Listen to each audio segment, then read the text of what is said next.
Good afternoon friends. আজকে শ্রাবণের শেষ সোমবার, তো বাড়িতে পুজো হয়েই গেছে। চলো এবার কিভাবে আমি দুপুরবেলা খাওয়াটা সারছি দেখা যাক। তো প্রথমে আমি একদম দিয়ে দিলাম 1 গ্লাস গ্লুকন-ডির জল।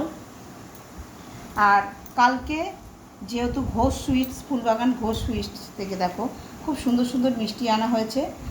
আজকে যেহেতু শ্রাবণের সোমবার বলে এই যে মিষ্টি, এই যে এখানে ফল কাটা হয়েছে, নারকেল করা হয়েছে, সেই যে সাবু মাখা হবে। এবার আজকে দুপুরটা এইভাবেই খাওয়া দাওয়া হবে। আবার রাত্রি ফলটাও দেখাতে পারবো।